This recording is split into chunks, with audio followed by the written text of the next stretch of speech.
그날의 죽 냄새를 저는 아직도 잊을 수가 없어요. 며느리가 웃으면서 제 앞에 놓은 그릇. 어머니, 소화 잘 되게 닭죽 끓였어요. 숟가락을 들어 입에 넣는 순간 뭔가 이상했지요. 비릿한 냄새, 사람 밥 냄새가 아니었습니다. 보리 사료가 남아서 조금 섞었어요. 친환경 재활용이잖아요. 며느리는 아무렇지도 않게 웃었어요. 아들은 옆에서 휴대폰만 보고 있었지요. 그날 밤 저는 아무것도 먹지 못했습니다. 깨 사료 섞인 죽을 먹은 사람. 그게 저였어요. 지금 생각하면 그날이 시작이었던 것 같습니다. 제가 이 집을 떠나기로 결심하게 된 날이었어요. 제 이름은 김정혜입니다. 올해 66이에요. 평생 학교 급식실에서 일했어요. 새벽 5시면 일어나 앞치마 두르고 학교로 갔지요. 커다란 솥에 밥을 하고 국을 끓이고 아이들 밥그릇에 밥을 퍼주는 게 제 일이었습니다. 30년을 그렇게 살았어요. 손목은 시리고 허리는 아팠지만 그래도 괜찮았어요. 아이들이 급식 이모, 오늘 반찬 맛있어요. 하고 지나가면 그게 보람이었지요. 사람이 사람에게 밥을 해주는 일, 그게 제 인생이었습니다. 남편은 일찍 세상을 떠났습니다. 아들 승현이가 중학교 들어갈 때쯤이었지요. 그때부터 저는 혼자서 아들을 키웠어요. 밤에는 식당 설거지 아르바이트도 했습니다. 아들 대학 보내고 취직시키고 결혼시키는 게 제 목표였어요. 그래서 모았어요. 한 푼, 두 푼. 아들 신혼집 마련해 주겠다고요. 서울 변두리 낡은 아파트였지만 제 이름으로 집 한 채를 샀습니다. 아들이 결혼하면 주려고요. 그게 엄마로서 할 수 있는 마지막 일이라고 생각했어요. 작년에 퇴직했습니다. 급식실 일은 체력이 필요한 일이라 65이 넘으니 더는 할 수가 없었어요. 퇴직하고 나니 혼자 사는 게 쓸쓸하더라고요. 좁은 원룸에 혼자 앉아 있으면 밥 먹는 것도 귀찮아졌습니다. 그때 아들이 전화했어요. 어머니, 우리 같이 살아요. 혼자 계시는 거 힘들잖아요. 가슴이 뭉클했어요. 제 아들이 저를 챙기는구나. 그렇게 생각했지요. 이 집 아직 어머니 명의잖아요. 어차피 우리 집인데 같이 사는 게 낫죠. 아들의 말에 저는 고개를 끄덕였어요. 그래, 제가 사준 집이니까 제가 들어가는 게 당연하잖아요. 며느리도 좋다고 했습니다. 어머니, 저희랑 사세요. 외로우시면 안 되죠. 그렇게 저는 아들네 집으로 들어갔어요. 처음 집 문을 열었을 때 뭔가 이상했어요. 집안에 강아지 냄새가 났거든요. 거실 한쪽엔 개집이 있었고 부엌 한쪽엔 사료통이 가득했습니다. 개 장난감이 여기저기 널려 있었어요. 어머니, 볼이에요. 저희가 키우는 강아지예요. 낯을 좀 가리는데 곧 친해질 거예요. 며느리가 작은 흰 개를 안고 웃었어요. 볼이라는 개는 저를 보더니 짖었어요. 으르렁거리기도 했습니다. 괜찮아, 볼이야. 이제 가족이야. 며느리가 개를 달랬어요. 그런데 이상했어요. 개를 달래는 건데 저한테 하는 말 같았거든요. 괜찮아, 참아. 이제 가족이야. 처음엔 괜찮았어요. 며느리도 친절했고 아들도 잘해줬지요. 작은 방 하나를 제 방으로 써도 된다고 해서 고마웠습니다. 하지만 시간이 지나면서 알게 됐어요. 이 집에서 제 자리는 정해져 있었지요. 가족도 아니고 그렇다고 손님도 아니었습니다. 그냥 방 하나 쓰는 사람, 눈치 보며 사는 사람. 저는 평생 부엌에서 살았어요. 학교 급식실에서도 제 집에서도 그랬습니다. 새벽같이 일어나 밥 짓고 국 끓이는 게 제 일상이었지요. 손에 칼을 쥐고 도마 위에서 물을 썰며 커다란 솥에서 국을 저으면서 살아왔습니다. 부엌이 제 자리였어요. 그런데 아들네 집에 와서는 부엌에 들어가는 게 조심스러워졌습니다. 처음 며칠은 괜찮았어요. 며느리가 출근하고 나면 저는 습관처럼 부엌으로 갔습니다. 냉장고를 열어보고 밑반찬이라도 만들어 놓으려 했어요. 그게 제가 할 수 있는 일이라고 생각했습니다. 어머니, 저희는 밖에서 주로 먹어요. 밑반찬 안 해도 돼요. 며느리가 웃으며 말했습니다. 말투는 친절했지만 묘하게 선을 긋는 느낌이었어요. 안 해도 돼요가 아니라 하지 마세요처럼 들렸습니다. 그래도 저는 부엌을 기웃거렸어요. 가만히 앉아 있으면 손이 근질근질했거든요. 뭐라도 해야 할 것 같았습니다. 어느 새벽이었습니다. 습관처럼 5시에 눈이 떠졌어요. 30년 동안 새벽 5시에 일어나던 몸이라 저절로 눈이 떠졌습니다. 침대에 누워 있다가 부엌으로 갔어요.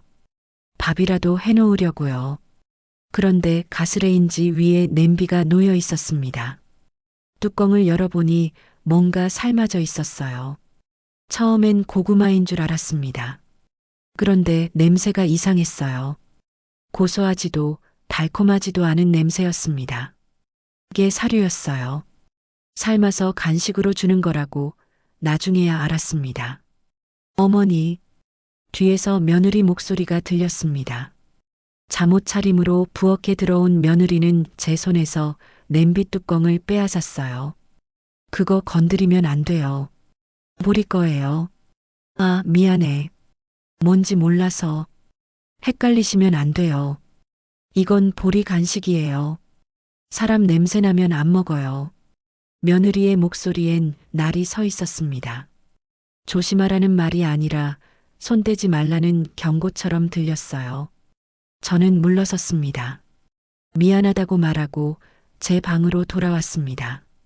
작은 방 침대에 앉아 손을 내려다봤어요. 거칠고 굳은 살 박힌 손이었습니다. 30년 동안 사람 밥을 해온 손, 수천 명의 아이들 밥그릇에 밥을 퍼주던 손. 그런데 이제는 개 사료 냄비도 만지면 안 되는 손이 되었지요. 그날부터 저는 부엌을 멀리했습니다. 아침에 일어나도 부엌에 가지 않았어요. 거실에 앉아 며느리가 출근하기를 기다렸습니다. 며느리가 나간 뒤에야 조용히 부엌에 들어가 물 한 잔 마시고 나왔어요. 냉장고도 함부로 열지 않았습니다. 한 번은 냉장고를 열었다가 며느리에게 들켰어요. 어머니, 냉장고 정리는 제가 할게요. 자꾸 여닫으면 전기세 나와요.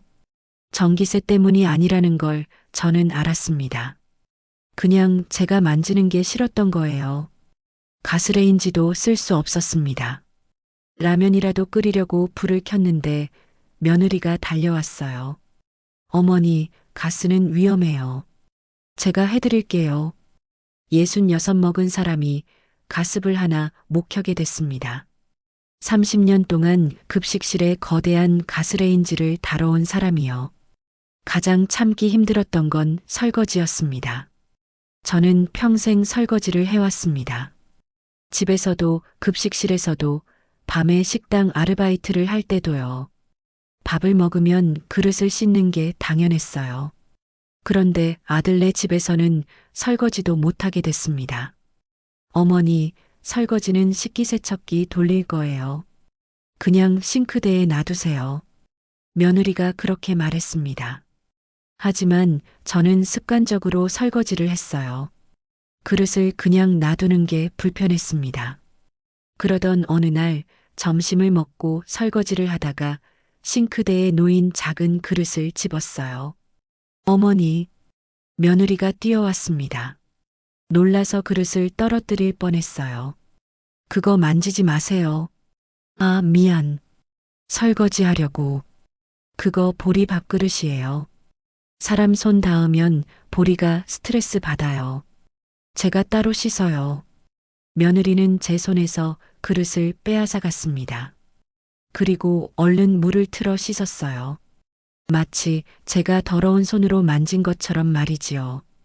저는 그 자리에 서 있었습니다. 손이 떨렸어요. 개 밥그릇이었습니다. 저는 그저 설거지를 하려던 것뿐이었어요. 평생 해온 일을 했을 뿐인데 큰 잘못이라도 저지른 사람 취급을 받았습니다. 사람 손이 개에게 스트레스를 준다니 그 말이 참 서글펐습니다. 그날 저녁 저는 제 방에 앉아 창밖을 바라봤어요.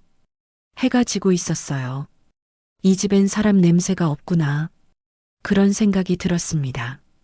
부엌에서 나는 건 개 사료 끓는 냄새, 거실에 퍼진 건 개 냄새뿐이었어요. 심지어 사람 손이 개에게 스트레스를 준다니요. 저는 이 집에서 개만도 못한 존재가 됐습니다. 제가 평생 모은 돈으로 산 집이었어요. 새벽부터 밤까지 일해서 손목이 아프고 허리가 굽어가면서 모은 돈으로 산 집이었습니다. 아들 잘 살라고 신혼집 마련해 주겠다고 산 집이었지요. 그런데 그 집 부엌에서 저는 밀려났습니다. 개 사료 냄비가 주인이고 저는 침입자가 되었어요. 그날 밤 잠을 이룰 수가 없었습니다. 천장을 바라보며 생각했습니다. 나는 여기서 뭐지? 가족도 아니고 손님도 아니고 그냥 방 하나 얻어 쓰는 사람인가? 아니요, 그것도 아니었습니다. 방 얻어 쓰는 사람은 돈을 내고 자기 공간을 가지지요. 하지만 저는 돈도 못 내고 공간도 없었습니다. 부엌도 못 쓰고 냉장고도 못 열고 설거지도 못하는 사람이 되었어요. 새벽에 눈을 떴을 때 저는 결심했습니다. 이대로는 못 살겠구나. 하지만 당장 어쩔 수는 없었어요. 그냥 참고 보기로 했습니다. 혹시 나아질 수도 있지 않을까 싶었거든요. 하지만 상황은 나아지지 않았습니다. 오히려 더 나빠졌어요. 새벽 5시면 저는 늘 눈이 떠집니다. 평생 그렇게 살아왔어요. 새벽에 일어나 부엌에 서는 게 제 일상이었지요. 하지만 이 집에 와서는 새벽에 일어나도 부엌에 가지 못했어요. 부엌이 낯설어졌습니다. 겉으로 보면 평범한 부엌이지요. 싱크대가 있고 가스레인지가 있고 냉장고가 있어요. 하지만 제가 쓸 수 있는 건 거의 없었습니다. 선반 위에 놓인 냄비들 중 2개에는 빨간 스티커가 붙어 있었어요. 혜진이가 붙인 거예요.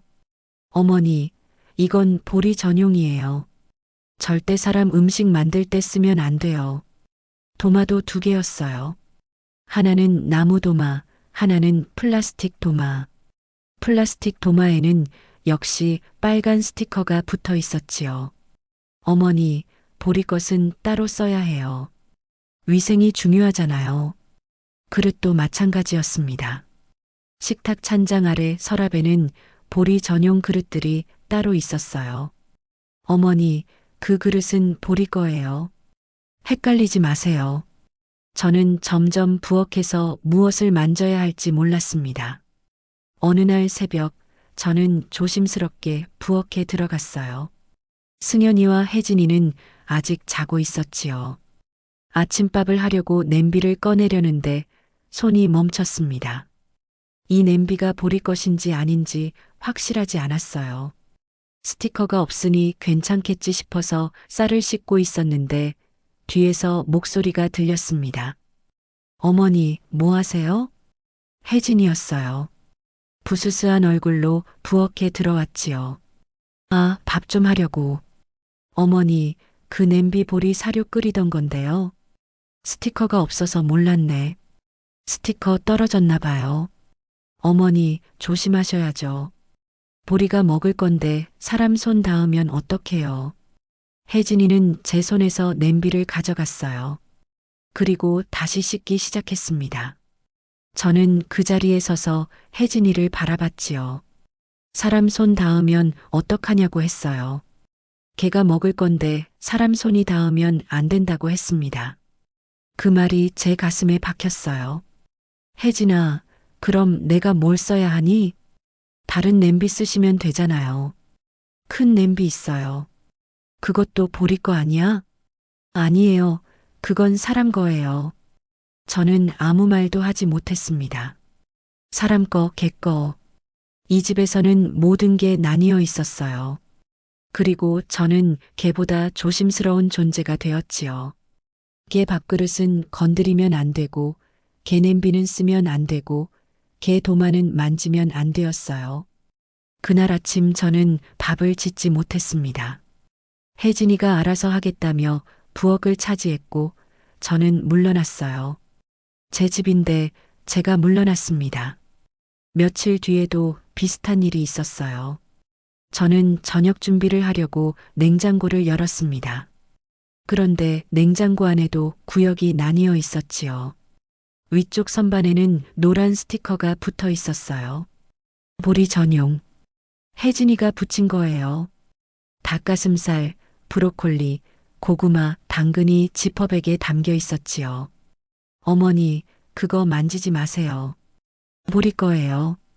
혜진이는 어느새 제 뒤에 와 있었어요. 냉장고만 열었는데 손에 사람 냄새 나잖아요.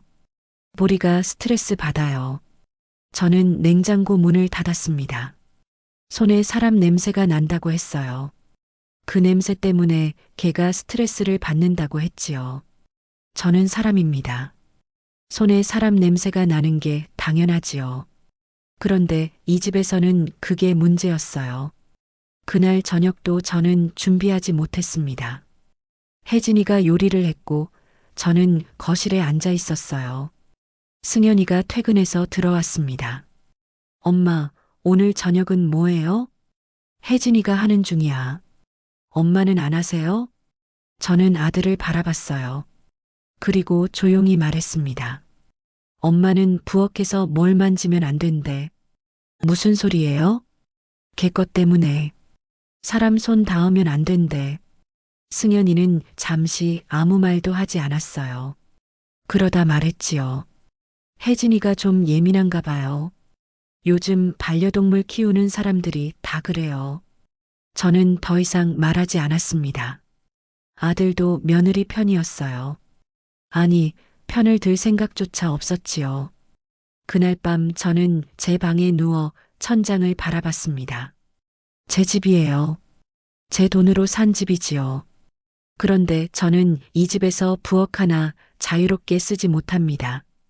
걔 물건 때문에, 걔 냄새 때문에, 걔 스트레스 때문에 저는 조심해야 해요. 그날 밤 저는 깨달았습니다. 이 집에서 제 자리는 없다는 것을요. 명의만 제 것일 뿐, 주인은 제가 아니라는 것을요. 그리고 제가 걔보다 낮은 존재가 되었다는 것을요. 그날은 금요일이었습니다. 며느리가 아침 일찍 나가면서 말했어요. 어머니, 오늘 점심은 제가 준비해놨어요. 냉장고에 있으니까 데워 드세요. 고맙다고 했습니다. 며느리가 제 밥을 챙겨준다는 게 반가웠어요. 그래, 조금씩 나아지는 건가? 그런 생각이 들었지요. 정오쯤 됐습니다. 배가 고팠어요. 냉장고를 열어보니 냄비가 하나 있었습니다. 뚜껑을 열어보니 죽이었어요. 하얀 죽. 며느리가 정성껏 끓인 것 같았지요. 가스레인지에 올려서 데웠습니다. 보글보글 끓는 소리가 났어요. 냄새도 괜찮았습니다. 닭 끓인 냄새 같았지요. 그릇에 담아서 밥상에 놓고 앉았어요. 김치도 꺼내고 물도 한 잔 놓고 오랜만에 제대로 된 식사 같았습니다. 잘 먹겠습니다. 혼자 중얼거리며 숟가락을 들었어요. 평생 습관이었습니다. 밥 먹기 전엔 꼭 잘 먹겠습니다 하고 시작했지요. 첫 숟가락을 떴습니다. 입에 넣었어요. 그런데 이상했습니다. 뭔가 낯선 맛이었어요. 닭죽 맛이 아니었지요. 비릿한 맛, 텁텁한 맛. 사람이 먹는 음식 맛이 아니었습니다. 다시 한 숟가락 떠서 코에 가까이 대봤어요. 냄새를 맡았습니다. 순간 온몸이 얼어붙었습니다. 이 냄새를 저는 알았어요. 며칠 전 새벽에 맡았던 냄새였지요. 가스레인지 위 냄비에서 나던 냄새. 깨 사료 끓이는 냄새였습니다. 숟가락을 내려놓았습니다. 손이 떨렸어요.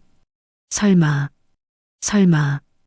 다시 한번 죽을 저어봤습니다. 그리고 보였어요. 죽 사이사이에 갈색 알갱이들. 게 사료였습니다. 닭죽에 게 사료를 섞은 거였어요. 숨이 막혔습니다. 현관문 열리는 소리가 났어요. 며느리가 들어왔습니다. 뭔가 깜빡한 걸 가지러 온 것 같았지요. 어머니, 점심 드세요? 며느리가 웃으며 거실로 들어왔어요. 저는 떨리는 목소리로 물었습니다. 이거, 이 죽에 뭐가 들어간 거야? 닭죽이요. 소화 잘 되게 끓였어요. 아니, 이 갈색 알갱이들. 이게 뭐니? 며느리가 가까이 와서 그릇을 들여다봤어요. 그리고 태연하게 말했습니다. 아, 그거요? 보리 사료 남은 거 아까워서 조금 섞었어요. 요즘 친환경 재활용이잖아요. 사료도 곡물이니까 사람이 먹어도 괜찮아요. 친환경 재활용. 그 말을 듣는 순간 머리가 하얘졌습니다. 사료를 내 밥에 섞었다고? 네. 어차피 곡물이에요. 영양가도 있고 버리기 아까웠어요. 어머니 소화 안 좋으시니까 죽으로 해드린 거예요. 며느리는 아무렇지도 않았습니다. 마치 당연한 일이라는 듯이 웃고 있었어요. 이건 개 먹는 거잖니. 어머니, 요즘은 사료도 좋아요. 유기농이에요. 사람도 먹을 수 있어요. 실제로 외국에서는 애완동물 사료 먹는 사람들도 있대요.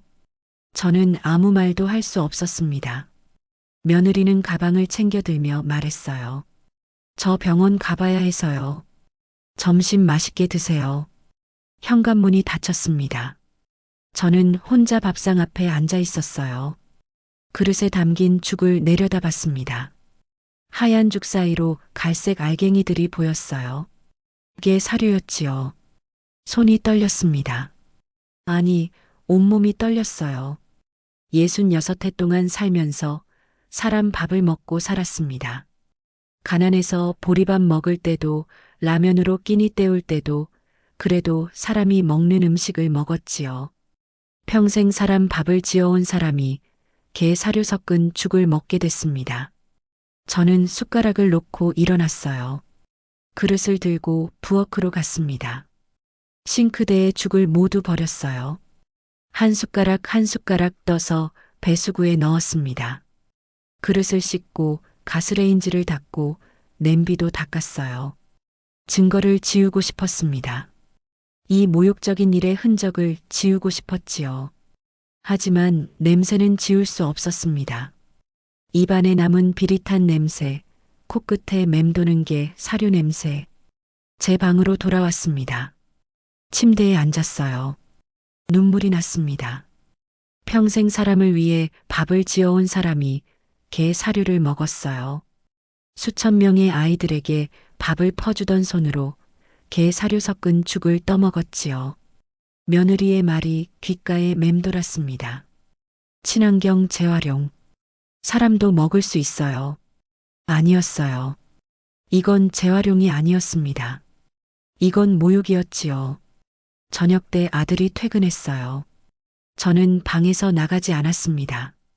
며느리가 아들한테 말하는 소리가 들렸지요.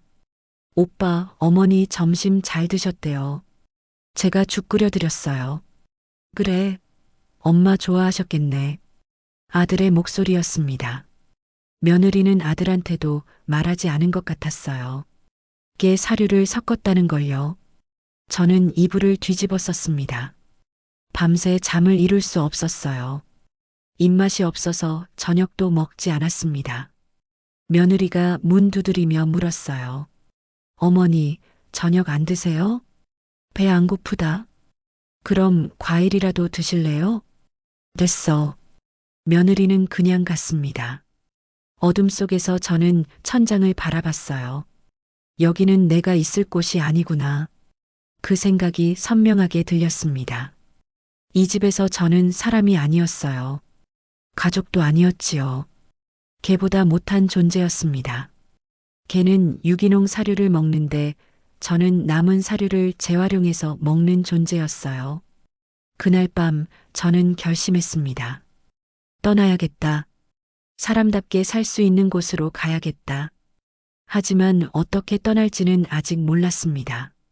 일단 조용히 준비하기로 했어요. 급하게 움직이면 안 되었지요. 차근차근 신중하게.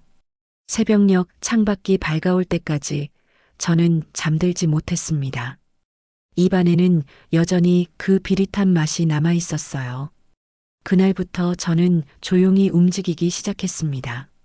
아침에 일어나면 평소처럼 인사했어요. 혜진이와 승연이가 출근할 때 잘 다녀오라고 말했지요. 하지만 그들이 집을 나서면 저는 계획을 실행했습니다. 먼저 부동산에 전화했어요. 여보세요.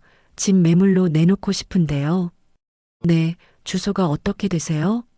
저는 주소를 알려줬습니다. 제 명의로 된 이 집의 주소를요. 아, 그 동네요. 요즘 시세 좋아요. 한번 나가보겠습니다. 부동산 중개인이 다음날 왔습니다. 집이 깨끗하네요. 이 평수면 금방 나갈 겁니다. 빨리 팔고 싶어요. 급매로 하시면 조금 낮춰야 하는데. 괜찮아요. 빨리만 팔리면 돼요. 중개인은 고개를 끄덕이며 사진을 찍었어요. 일주일 안에 연락드리겠습니다. 사흘 뒤 전화가 왔습니다. 손님 매수자 나왔습니다. 계약하시겠어요? 네, 하겠습니다. 저는 조용히 계약서에 도장을 찍었습니다. 계약금이 들어왔어요. 그리고 한 달 뒤 잔금 날짜가 잡혔습니다. 그 한 달 동안 저는 아무렇지 않게 지냈어요. 혜진이는 여전히 부엌을 차지했습니다. 보리 사료를 끓이고 보리밥을 챙겼어요. 승연이는 퇴근하면 소파에 앉아 텔레비전을 봤습니다. 저는 제 방에서 조용히 짐을 쌌어요. 많지 않았습니다. 옷가지 몇 벌, 사진 몇 장, 통장과 도장. 평생 살며 모은 것이 그것뿐이었지요. 잔금 날짜가 다가왔습니다. 그날 아침 저는 평소처럼 일어났어요. 세수하고 옷을 입었지요. 승연이와 혜진이는 출근 준비를 했어요. 어머니, 저희 다녀올게요. 그래, 잘 다녀와. 현관문이 닫혔습니다. 저는 창문으로 그들이 멀어지는 모습을 지켜봤어요. 그리고 움직였습니다. 은행에 갔습니다. 잔금이 입금되는 것을 확인했어요. 통장에 찍힌 큰 숫자. 제가 평생 모은 돈으로 산 집의 값어치였습니다. 저는 그 돈을 새 통장으로 옮겼어요. 그리고 부동산으로 가서 열쇠를 넘겼습니다. 수고하셨습니다. 감사합니다. 모든 게 끝났습니다. 저는 집으로 돌아왔어요. 마지막으로 이 집에 돌아왔지요. 짐을 챙겼습니다. 가방 하나면 충분했어요. 그리고 식탁에 쪽지 하나를 놓았습니다. 메모지에 펜으로 천천히 썼어요. 사람보다 개가 귀한 집이라면 개와 함께 사세요. 저는 쪽지를 식탁 한가운데 놓았습니다. 집을 둘러봤어요. 제 돈으로 산 집, 아들을 위해 마련한 집. 하지만 제가 행복하지 않았던 집이었지요. 더 이상 미련은 없었습니다. 저는 가방을 들고 현관문을 열었어요. 뒤돌아보지 않았습니다. 문을 닫고 복도를 걸었어요. 엘리베이터를 타고 내려갔습니다. 아파트 정문을 나섰어요. 햇살이 따뜻했습니다. 바람이 불었어요. 저는 깊게 숨을 들이쉬었습니다. 오랜만에 느끼는 자유였지요. 그날 저녁 승연이에게 전화가 왔을 거예요. 집에 돌아와 보니 어머니가 없고 식탁에 쪽지만 놓여 있었을 거예요. 놀라서 전화했겠지요. 하지만 저는 받지 않았습니다. 며칠 뒤 새 집주인이 이사를 왔을 거예요. 승연이와 혜진이는 황급히 짐을 싸야 했을 거예요. 명의가 누구 것인지 그제야 깨달았겠지요. 하지만 이미 늦었습니다. 저는 이미 떠났고 집은 이미 팔렸어요. 승연이는 계속 전화했어요. 문자도 보냈지요. 엄마 어디세요? 엄마, 전화 좀 받아요. 엄마, 이게 무슨 일이에요? 저는 읽지 않았어요. 답하지도 않았습니다. 일주일쯤 지나 마지막으로 답장 하나를 보냈습니다. 엄마는 잘 있다. 걱정하지 마라. 너희도 잘 살아라. 그리고 번호를 바꿨습니다. 더 이상 연락이 오지 않았어요. 저는 기차를 타고 시골로 내려갔습니다. 창밖으로 풍경이 빠르게 지나갔어요. 도시의 빌딩들, 아파트들, 그리고 점점 멀어지는 제 과거. 기차는 작은 역에 멈췄습니다. 저는 가방을 들고 내렸어요. 시골 공기가 맑았습니다. 하늘이 넓었어요. 저는 천천히 걸었습니다. 이제 제 인생을 살 거예요. 누구 눈치 보지 않고, 누구에게 상처받지 않고, 제가 원하는 대로 살 거예요. 제 손으로 만든 밥을 먹고, 제 마음대로 부엌을 쓰고, 사람으로서 사람답게 살 거예요. 저는 작은 마을로 들어섰습니다. 이곳에서 새로운 시작을 할 거예요. 이곳에서 저는 다시 김정혜로 살 겁니다. 누군가의 어머니가 아니라 저 자신으로요. 몇 달이 흘렀습니다. 저는 지금 작은 시골 마을에 살고 있어요. 집은 작습니다. 방 2개짜리 단층 집이에요. 마당이 있고 텃밭도 있습니다. 아침이면 새소리가 들립니다. 창문을 열면 맑은 공기가 들어와요. 저는 지금 행복합니다. 마을 어귀에 작은 건물 하나가 있습니다. 간판에는 이렇게 쓰여 있지요. 사람의 밥상. 저는 이곳에서 무료 급식소를 운영합니다. 혼자 사는 노인분들이 이곳에 오세요. 점심시간이 되면 하나둘 모여듭니다. 정혜 씨, 오늘은 뭐 해주나? 오늘은 된장찌개하고 제육볶음이에요. 허허, 오늘도 잘 먹겠네. 저는 부엌에 섭니다. 이곳의 부엌은 제 것입니다. 제가 마음대로 쓸 수 있는 부엌이지요. 냄비를 꺼낼 때 눈치 보지 않아도 됩니다. 도마를 쓸 때 조심하지 않아도 돼요. 게 사료 끓이던 냄비는 없습니다. 게 전용 그릇도 없습니다. 여기는 사람을 위한 곳이에요. 사람이 먹을 밥을 짓는 곳입니다. 저는 쌀을 씻어요. 7번 정성껏 씻습니다. 냄비에 물을 붓고 불을 켭니다. 된장찌개를 끓여요. 애호박을 썰고 두부를 넣고 된장을 풉니다. 김이 모락모락 올라오고 구수한 냄새가 퍼집니다. 비릿한 냄새가 아닙니다. 게 사료 냄새도 아니에요. 사람의 음식 냄새입니다. 정혜 씨, 냄새 좋네. 조금만 기다리세요. 금방 됩니다. 저는 밥을 퍼담습니다. 찌개를 그릇에 담고 반찬을 작은 접시에 담아요. 그리고 식탁 위에 놓습니다. 할머니 한 분이 숟가락을 드시며 말합니다. 아이고, 맛있어. 정혜 씨 손맛은 못 따라가. 많이 드세요. 정혜 씨, 고마워요. 혼자 살면 밥 해먹기가 그렇게 귀찮던데 여기 오면 사람 사는 것 같아. 그 말이 제 가슴에 와닿았습니다. 사람 사는 것 같다고 하셨어요. 저도 이제야 사람 사는 것 같습니다. 점심시간이 끝나고 설거지를 합니다. 뜨거운 물에 그릇을 씻고 냄비를 깨끗이 닦아요. 게 것과 사람 것을 구분하지 않아도 됩니다. 모두 사람이 쓰는 것이니까요. 저는 행주로 식탁을 닦습니다. 이 식탁에는 사람의 밥이 놓입니다. 사람의 음식이 놓이지요. 게 사료가 놓이지 않습니다. 게 밥그릇이 놓이지도 않아요. 저녁이 되면 저는 제 집으로 돌아옵니다. 작은 부엌에서 저녁을 준비해요.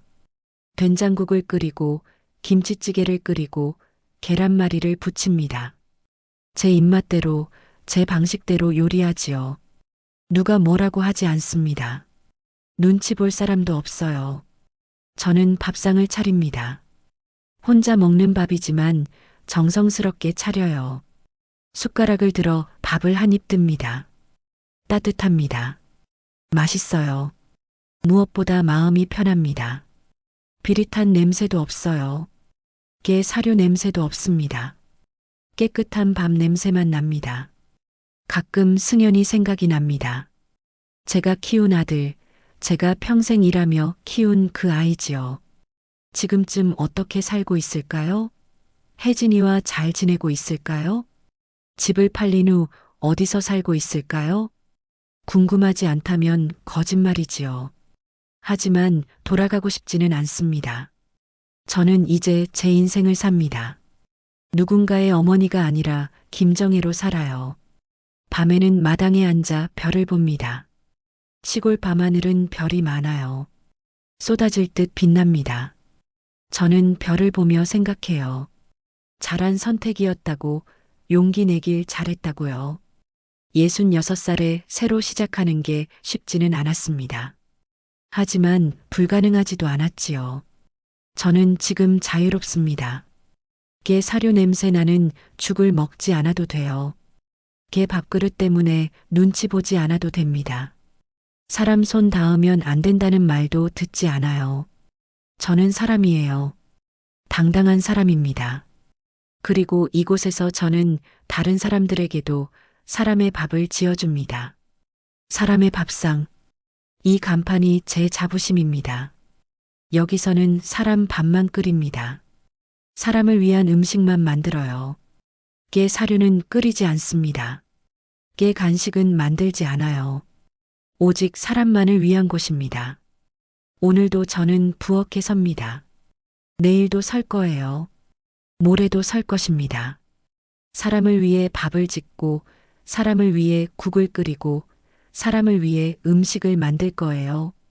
그것이 제가 평생 해온 일이고, 제가 가장 잘하는 일이자 가장 보람을 느끼는 일입니다. 저는 김정혜입니다. 66살 요리사입니다. 그리고 이제는 자유로운 사람이지요. 냄비를 꺼내 쌀을 씻습니다. 물을 붓고 불을 켜요. 김이 피어오릅니다. 사람의 밥 냄새가 퍼져요. 저는 웃습니다. 오랜만에 진짜 웃음이 나와요. 여기는 사람의 밥상입니다. 그리고 저는 여기서 행복합니다. 1년이 지났습니다. 저는 여전히 사람의 밥상을 운영하고 있어요. 마을 사람들은 이제 저를 정혜 씨라고 부릅니다. 어머니라고도 부르지요. 하지만 그 어머니는 다릅니다. 눈치 보며 살아야 하는 어머니가 아니에요. 존중받는 어머니입니다. 필요한 어머니이지요. 어느 가을날이었습니다. 급식소 문이 열렸습니다. 낯선 사람이 들어왔어요. 고개를 들어보니 승연이었습니다. 제 아들이었습니다. 1년 만에 보는 얼굴이었어요. 승연이는 초췌해 보였습니다. 수척하고 어두운 표정이었지요. 엄마. 저는 국자를 든 채로 멈췄습니다. 어떻게 여길 알고 왔니? 찾았어요. 오래 걸렸어요. 승연이는 식탁 앞에 섰습니다. 엄마, 이야기 좀 할까요? 저는 부엌에서 나왔습니다. 마을 회관 뒤편으로 갔어요. 승연이가 따라왔습니다. 엄마, 미안해요. 승연이가 먼저 말했습니다. 늦었지만 말하고 싶었어요. 제가 잘못했어요. 저는 아들을 바라봤습니다. 뭐가 잘못했는데? 엄마한테 너무했어요. 혜진이가 엄마한테 한 일들 다 알면서도 막지 않았어요. 엄마 편을 들지 않았어요. 이제 깨달았니? 승연이는 고개를 숙였습니다. 집 팔린 후에 정신이 번쩍 들었어요. 그제야 제가 뭘 잃었는지 알았어요. 저는 아무 말도 하지 않았습니다. 엄마, 다시 돌아오세요. 제가 잘할게요. 혜진이한테도 말했어요. 이제는 달라질 거예요. 승연이의 목소리가 떨렸습니다. 저는 천천히 고개를 저었습니다. 승연아. 네, 엄마. 엄마는 이제 돌아갈 수 없어. 왜요? 엄마, 제가 잘못했어요. 용서해 주세요. 용서는 했어. 근데 돌아가지 않을 거야. 승연이는 눈물을 글썽였습니다. 엄마, 왜요? 엄마 아들은 저밖에 없잖아요. 저는 아들을 똑바로 바라봤습니다. 승연아, 엄마도 사람이야. 네, 엄마도 존중받고 싶고, 편하게 살고 싶고, 행복하고 싶어? 그게 그렇게 이상한 거니? 승연이는 대답하지 못했습니다. 너희 집에서 엄마는 사람이 아니었어. 눈치 보는 짐이었지. 걔보다 못한 존재였어. 엄마, 엄마가 평생 모은 돈으로 너희 집 사줬지. 근데 그 집에서 엄마는 개 사료 냄비로 만든 죽을 먹어야 했어. 개 밥그릇 만지지 말라는 소리를 들어야 했어. 저는 쌓여있던 말들을 꺼냈습니다. 그게 엄마한테 얼마나 모욕적이었는지 너는 알아? 사람 손 닿으면 개가 스트레스 받는다는 말이 얼마나 가슴 아팠는지 알아? 승연이는 눈물을 흘렸습니다. 몰랐어요. 정말 몰랐어요. 몰랐던 게 아니야. 보려고 하지 않았던 거지. 혜진이 눈치만 보느라 엄마는 안 보였던 거야. 승연이는 고개를 숙였습니다. 저는 한숨을 쉬었어요. 승연아, 엄마는 이제 여기서 살 거야. 이곳이 좋아. 엄마를 엄마로 대해주는 사람들이 있어. 엄마는 저한테 엄마잖아요. 그래, 엄마야. 근데 엄마이기 전에 김정혜야. 한 사람이야. 존중받아야 할 사람이야. 승연이는 울었습니다. 저는 아들의 어깨에 손을 올렸습니다. 승연아, 엄마를 원망하지 마. 엄마도 행복할 권리가 있어. 엄마, 정말 안 돌아오시는 거예요? 응, 안 돌아가. 그럼 가끔이라도 연락할 수 있어요? 저는 잠시 생각했습니다. 1년에 한 번, 설날에 전화해. 그것만. 네, 알겠어요. 승연이는 돌아섰습니다. 몇 걸음 걷다가 멈춰 섰어요. 엄마, 사랑해요. 저는 대답하지 않았습니다. 사랑한다는 말이 무색할 만큼 저를 함부로 대했던 사람이었습니다. 승연이는 천천히 걸어갔습니다. 마을 입구 쪽으로 사라졌어요. 저는 그 뒷모습을 지켜봤습니다. 가슴이 아팠습니다. 자식이니까요. 제가 낳은 아들이니까요. 하지만 돌아가지 않을 것입니다. 저는 이제 제 인생을 삽니다.